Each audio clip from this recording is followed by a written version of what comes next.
Jadi narasumbernya kan ganti-ganti. Topan aja narasumbernya.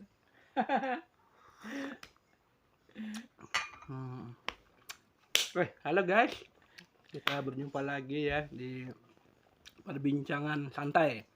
Kali ini temanya adalah sastrawan dan cendekiawan gitu ya. Tapi memang sudah menjadi rahasia umum bahwa sastrawan itu ya cendekiawan ya, karena kalau bukan cendekiawan, bagaimana mungkin sastrawan itu menghasilkan karya sastra. Nah, seperti biasa ya, saya berbincang dengan Pak Tajudin Nurgani ya. Iya. Nah, kita akan Assalamualaikum. ngobrol. Nah, beliau mau ucap salam ya. Waalaikumsalam. Terus saya yang mau ucap salam ya. Saya udah apa lah kebalik lah. Nah, jadi apa namanya? Kita ngobrol-ngobrol ya, seputar sastrawan dan cendekiawan. Nah, beliau ini sebenarnya ya dulu aktif ya sebagai seorang pegawai negeri sipil gitu ya di sebuah departemen, yakni Departemen Tenaga Kerja, Pak ya. Iya. Nah, Tenaga kerja dan transmigrasi nah, dinas. Nah, lalu beliau ini juga seorang sastrawan yang aktif, banyak menulis gitu ya. Nah, terkait dengan masalah keilmuan sastra ini Pak, bisa nggak Bapak ini cerita-cerita gitu ya, bagaimana sih gitu ya, awal mula Bapak mendapatkan ilmu sastra gitu ya, terus bisa menulis banyak sastra gitu di waktu-waktu Bapak aktif gitu ya sebagai pegawai negeri sipil gitu. Ya. Saya ini kan sejak kecil menyukai sastra. Jadi saya belajar terus mengenai sastra. Kawan-kawanku mengatakan bahwa wah, TN gitu hebat banget sastra dia sama dengan ensiklopedia berjalan tapi khusus bidang sastra. Tentunya sebutan kawan-kawan itu aku ingin buktikan benar tidak. Aku harus buktikan bahwa ada nilainya atau tidak aku jadi sastrawan ini. Jadi harus dibuktikan dengan cara dalam bentuk angka-angka ya atau huruf-huruf gitu. Aku lalu berpikir untuk kuliah. Dengan kuliah tentunya Pak dosen akan menilai kemampuanku dengan angka-angka atau huruf. Misalnya A, B. Pada bulannya aku ingin kuliah di Fakultas Sastra. Mengingat kepandaianku di bidang sastra. Tapi ternyata di Banjarmasin belum ada Fakultas Sastra. Tentunya aku tidak bisa ke Fakultas Sastra. Fakultas Sastra kan ada di Jawa, itu berarti ongkosnya lagi kan.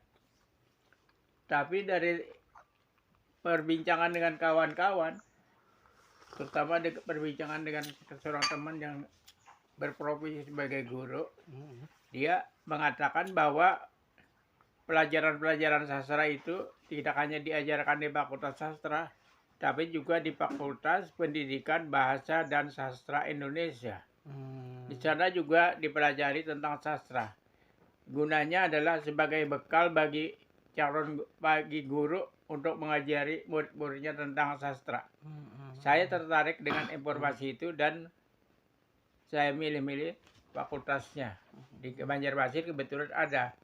Dan tentunya karena usia ijazah semia saya sudah tua, saya tidak mungkin lagi kuliah di fakultas negeri kan.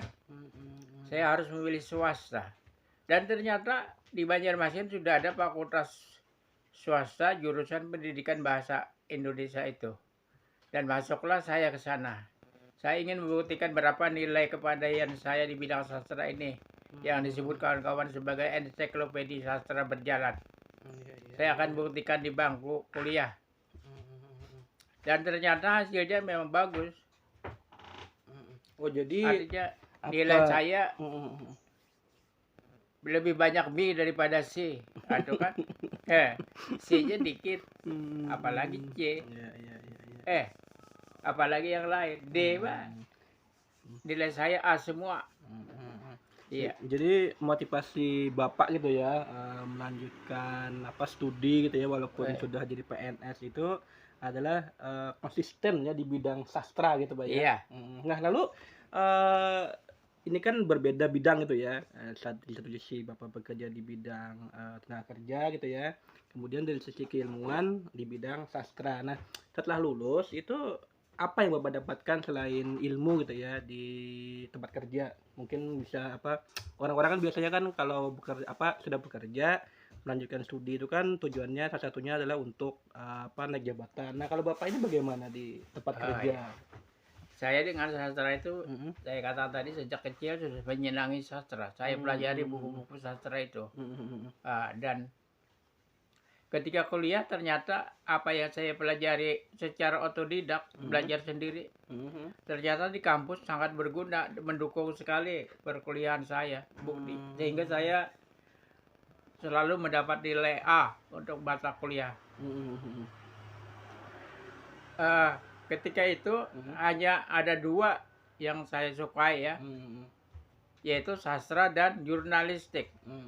Saya pernah kuliah di bidang jurnalistik yaitu di Uniska. Fakultas pertama yang ada di Uniska itu adalah Akademi Jurnalistik. Jadi sebelum Uniska sebesar sekarang, sebelumnya adalah Akademi Jurnalistik. Karena saya dulu tuh ingin menjadi wartawan, saya kuliah di Fakultas Jurnalistik itu, Akademi Jurnalistik itu. Dan sampai sekarang banyak teman-teman sekampus saya, ada yang sudah lulus, ada yang gagal tengah jalan. Sering saya ketemu mereka. Khusus yang di tempat kerja Pak, yang Bapak rasakan setelah apa lulus S1, kemudian pasca sarjana gitu. Ada nggak kira-kira misalnya apa bukan kira-kira ya, yang Bapak rasakan langsung tuh loh di tempat kerja dengan apa keilmuan sastra itu? Ternyata pengetahuan tentang sastra tidak begitu diperlukan di kantor. Begitu. Iya, di kantor yang diperlukan adalah pengetahuan tentang administrasi. Jadi pengetahuan saya tentang sastra itu tidak bisa digunakan di kantor. Iya. Nah, terus ini Pak, apa ya, itu kan di bidang apa tenaga kerja ya, itu kantornya. Ada tidak misalnya teman atau instansi lain gitu yang apa istilahnya itu tertarik gitu loh. Misalnya kan dari universitas misalnya, oh ini Pak Tajur ini bagus ini. Bagaimana kalau misalkan ditarik ke kampus saja misalnya sebagai dosen, ada tidak seperti itu? Iya. Meskipun tidak diperlukan di kantor, ternyata tenaga saya diperlukan di kampus. Sebelum lulus saya di Pinang mungkin ya. Bahwa setelah lulus nanti mengajar di kampus ini saja. Itulah yang saya peroleh dengan menekuni sastra ini. Kalau di kantor terus meskipun saya sudah lulus, jabatan saya tidak berpengaruh. Tetap saja saya sebagai staf. Tidak jadi kepala seksi atau jadi kepala bidang, tidak. Karena di kantor tadi saya katakan pengetahuan tentang sastra tidak dibutuhkan di kantor. Nah ini yang menarik Pak, Bapak ini kan sudah purna tugas ya, dengan apa usia yang sudah 60 tahun ke atas gitu ya. Kemudian dikaitkan dengan motivasi Bapak menambah apa keilmuan di bidang sastra, ada tidak terpikir gitu ya, atau misalnya minat kembali atau melanjutkan studi ke ya program doktoral gitu? Iya. Kalau di dalam hati saya ini saya sebenarnya ingin kuliah lagi ke S3. Cuma saya pilihnya mungkin kalau kuliah ke Malaysia. Apa lagi Bapak itu di apa harus studi di Malaysia gitu? Saya melihat di Malaysia para lulusannya sangat terkenal, sangat mantap gitu. Iya. Tapi pertimbangannya kan sekarang saya pensiun. Seandainya lulus juga tidak bisa digunakan. Iya. Kalau dulu kan meskipun di kantor tidak diperlukan pengetahuan tentang sastra, tapi ijazah saya diakui untuk kepentingan kepegawaian. Jadi saya bisa ijazah saya diakui oleh instansi tempat saya bekerja. Jadi saya iya, iya, iya. S1 diakui, S2 juga diakui oleh kantor. Jadi pangkat saya tetap jalan. Oh, berarti ada efeknya Pak ya, efek Iya, ada positif lah. efeknya. Meskipun sifatnya tidak langsung ya. Iya, iya, iya, iya. Nah, begitulah ya teman-teman. Ini obrolan singkat sekali ya sebenarnya. Iya, Ya untuk mengisi waktu luang gitu ya, syukur-syukur bermanfaat lah gitu ya.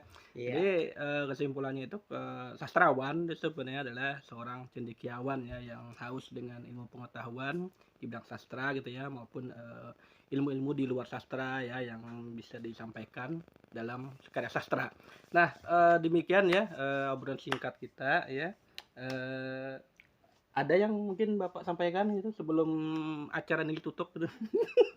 Ya, cukup saja dah. Ya udah ya, selamat siang ya. Assalamualaikum warahmatullahi wabarakatuh.